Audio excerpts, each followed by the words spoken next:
मेरे सभी प्यारे दोस्तों को झारखंडी जोहार। आज हम लोग झारखंड बोर्ड के क्लास 10th के ज्योग्राफी चैप्टर का चैप्टर नंबर 2 वन एवं वन्य जीव संसाधन के 20 बेशकीमती और महत्वपूर्ण MCQ क्वेश्चन देखेंगे। तो बिना लेट किए हुए चलिए हम लोग वीडियो स्टार्ट करते हैं। आज का हमारा पहला प्रश्न है, निम्नलिखित में से कौन सी पंछी द क्रिटिकल प्रजाति की श्रेणी में नहीं आता है? तो गुलाबी सिर वाली बत्तख, मोर, पर्वतीय बटेर, जंगली चित्तीदार उल्लू। तो इसमें मोर हमारा सही आंसर होगा। क्वेश्चन नंबर 2, निम्नलिखित में से किस जीव के लिए जैव विविधता महत्वपूर्ण है? तो मनुष्य के लिए जैव विविधता बहुत महत्वपूर्ण है। तीसरा सवाल, काला हिरण निम्नलिखित में से किस श्रेणी के जीवों का है? तो काला हिरण विलुप्त प्रजाति है, दुर्लभ प्रजाति है, स्थानिक प्रजाति है या लुप्त प्रजाति है? तो काला हिरण जो है सो विलुप्त प्रजाति में आएगा।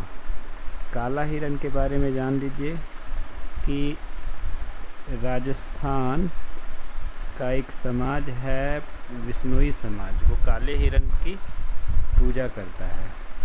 नेक्स्ट क्वेश्चन इज, विभिन्न प्रकार के पौधे और प्राणियों को विभिन्न श्रेणियों में निर्धारण कौन सी एजेंसी करती है? राज्य के वन विभाग, अंतर्राष्ट्रीय प्राकृतिक संरक्षण और प्राकृतिक संसाधन संरक्षण संघ, भारत का वन सर्वेक्षण या नन ऑफ द दीज? तो इसका सही जवाब है अंतर्राष्ट्रीय प्राकृतिक संरक्षण और प्राकृतिक संसाधन संरक्षण संघ IUCN जो है सो विभिन्न प्रकार के पौधों और प्राणियों के विभिन्न श्रेणियों का निर्धारण करने वाली एजेंसी है। नेक्स्ट क्वेश्चन, 1952 में भारत निम्न में से किस प्रजाति को विलुप्त घोषित कर चुका है? तेंदुआ, गंगा नदी का डॉल्फिन, काला हिरण या एशियाई चीता? तो सही जवाब है एशियाई चीता। 1952 में भारत ने एशियाई चीता को विलुप्त घोषित कर दिया है। नेक्स्ट, भारत में कौन भारत के वनों और वन्य जीव संसाधनों के प्रबंधन का प्रभारी है? विश्व वन्य जीव फाउंडेशन है, भारतीय भूवैज्ञानिक सर्वेक्षण है, वन विभाग है या गैर सरकारी है? तो इसका सही जवाब होगा वन विभाग। नेक्स्ट, निम्नलिखित में से किस वर्ष बाघ परियोजना शुरू की गई थी? तो बाघ परियोजना जो है सो 1973 में शुरू की गई थी। निम्नलिखित में से किस राज्य में अस्थायी जंगलों के तहत सबसे बड़ा क्षेत्र है? तो अस्थायी जंगलों के तहत सबसे बड़ा क्षेत्र जो है सो मध्य प्रदेश में है। हिमालयन यव क्या है? तो हिमालयन यव एक प्रकार का हिरण है या एक औषधि पौधा है, पंछी की एक प्रजाति है या हिमालय में उगाई जाने वाली खाद्य फसल है? तो हिमालयन यव एक प्रकार का औषधि पौधा है जो कैंसर के इलाज में कारगर है। नेक्स्ट, 1991 में संरक्षित प्रजातियों की सूची में पहली बार किस प्रजाति को शामिल किया गया था? कीड़े को, मछलियों को, पौधों को और सरीसृप को? तो पौधे को शामिल किया गया था। वन और बंजर भूमि जो सरकार, व्यक्ति और समुदाय के स्वामित्व में होते हैं उन्हें क्या कहते हैं? पवित्र पेड़ों के झुरमट कहते हैं, आरक्षित वन कहते हैं, संरक्षित वन कहते हैं या अवर्गीकृत वन कहते हैं? तो यहाँ पे वन हम 3 प्रकार के हम लोग देखते हैं, आरक्षित वन, संरक्षित वन और अवर्गीकृत वन। तो वन और बंजर भूमि जो सरकार, व्यक्ति और समुदाय के स्वामित्व में होता है उन्हें वन कहते हैं। निम्नलिखित में से कौन सी एक विलुप्त प्रजाति है? नीली भेड़, एशियाई चीता, काला हिरन, एशियाई हाथी।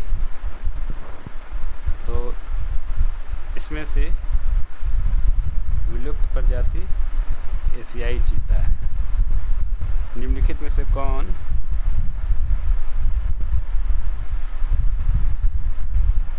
समस्थानिक जाति का उदाहरण है? तो समस्थानिक जाति का उदाहरण इसमें से निकोबारी कबूतर है। चिपको आंदोलन का उद्देश्य क्या था?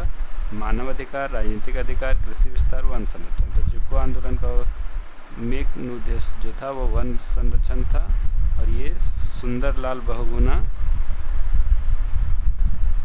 इसके प्रेरक थे।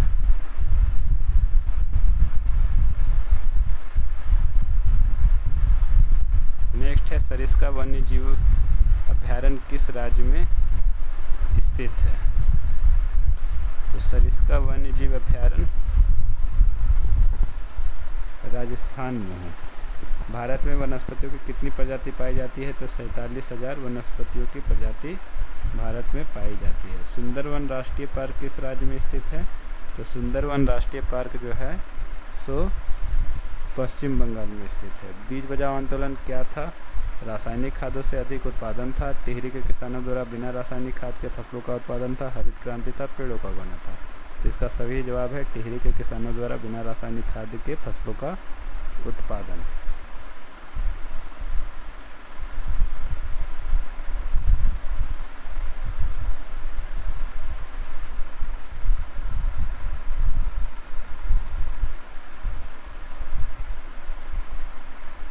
आज का हमारा सेकेंड लास्ट क्वेश्चन, उड़ीसा और बिहार की जनजातियां शादी के दौरान किस वृक्ष की पूजा करती है? तो उड़ीसा और बिहार की जनजातियां, जैसा कि हम लोग को सभी को पता होगा, इमली और आम की पूजा जो है सो शादी के दौरान करते हैं। राजस्थान, आज का लास्ट प्रश्न, राजस्थान के अलवर ज़िले में 5 गाँव के लोगों ने 1200 हेक्टेयर वन भूमि भैरव देव डाकच सेंचुरी घोषित कर दी। इसका क्या उद्देश्य था? तो इसका क्या उद्देश्य था? खेती करना था या वृक्षारोपण करना था, शिकार पर रोक और बाहरी लोग से वन्य जीवन को बचाना था या बांध बनाना था? तो शिकार पर रोक और बाहरी लोगों के घुसपैठ से वन्य जीवन को बचाना इसका मुख्य उद्देश्य था। आई होप ये छोटा सा वीडियो आपके लिए काफ़ी इन्फॉर्मेटिव होगी। आप मेरे चैनल को सब्सक्राइब कर सकते हैं। आपको इस चैनल पे झारखंड बोर्ड से संबंधित इसी प्रकार के बहुमूल्य प्रश्न और उसके जवाब एक्सप्लेनेशन के साथ मिलते रहेंगे। धन्यवाद।